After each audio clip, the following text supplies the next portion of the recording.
Hello, my name is Philip Allen, and today I'll be giving you a speech on how gas cars are better and more convenient than their electric counterparts. One time, a couple years ago, I was on the way to a football game with my uncle in his new fancy electric car. Next thing we know it's running low on charge and we have to stop to charge the batteries, which takes a while. Needless to say, I was not a very happy camper because that put us late being to the football game. In recent years, companies such as Tesla and Rivian have been flooding the market with these new fancy electric cars. From a personal standpoint, when you make an electric car, you take all the fun out of actually owning the car. You take away customization, car culture, and most importantly, hearing something when you hit the gas pedal. Despite growing popularity in electric cars, gas cars are still better and more convenient to own than their electric counterparts. First, I'll cover the cost of maintenance and buying the car. Then, how lithium mining and making electricity can have just as bad an impact as gas emissions do on the environment. And finally, how gas cars are better and more convenient for travel than electric cars. Most people go out and buy these electric cars thinking because they're the newest form of technology, it's the best thing for them to buy, without actually thinking about how much more it really costs to own one. In a recent issue of Car and Driver magazine, it states that there's two equally sized SUVs made by Volkswagen. There's the gas-powered Volkswagen Tiguan, and then there's its electric counterpart, the Volkswagen Tiguan ID.4.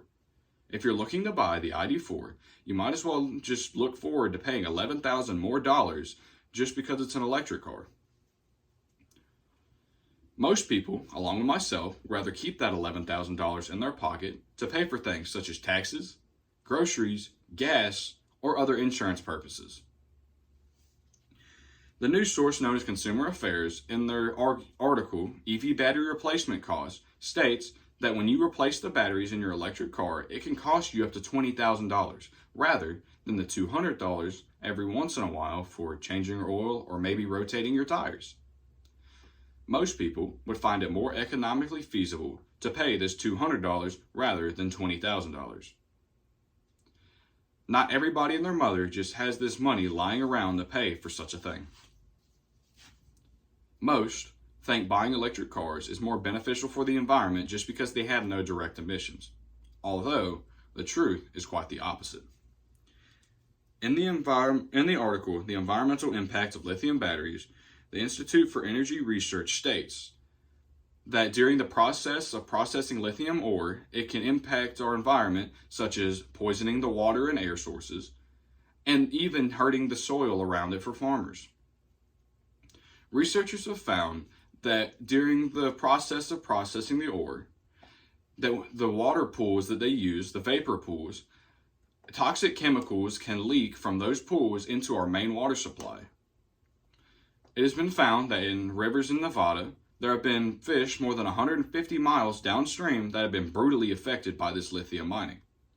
Along with this, there are researchers that have found many hundreds, even thousands of fish that have been found dead in the Licky River on the Tibetan Plateau, presumably due to this lithium mining. In an article by Top Speed on gas cars will always be better than electric cars, it states that even though electric cars do not run on direct emissions, their electricity has to be made somehow. Electricity these days still rely on having to use fossil fuels such as natural gases, petroleum, and oils. Even though gas cars have to rely on these oils and stuff to run, electric cars don't rely on them directly, but they still have to rely on them to run in general. When you're driving down the highway, you are way more likely to find a gas station than you are one of these new fancy charging stations. And also, when you're going on a family trip in your electric car and you're running out of charge, you might as well just add an hour or hour and a half to the trip. Going back to the article by Top Speed, it references the lack of charging stations compared to the massive amount of gas stations. It directly states that the ratio of gas stations to charging stations is a staggering 1,000 to 1 ratio. Now that's crazy. According to How to Geek's article, EV battery charge compared to a tank of gas, The average electric car can go up to 226 miles to 326 miles on a full charge, or quote unquote full tank of gas or charge. Which, this is good. You can get a lot of places on 326 miles. But according to Honda's website, the average Honda Accord could even be bottom of the line, will go up to 480 miles on a full tank of gas. Now that's crazy. Most people would rather have this 480 miles rather than, seems now, this measly 326 miles for one charge or tank of gas. It's crazy that people go out and buy these electric cars without actually looking into the facts, because they're the newest form of technology and they don't think about it. By looking into these facts of cost, environmental impact, and travel conveniency, it's clear which is the superior of the two.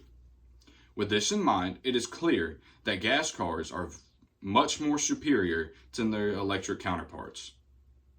Thank you.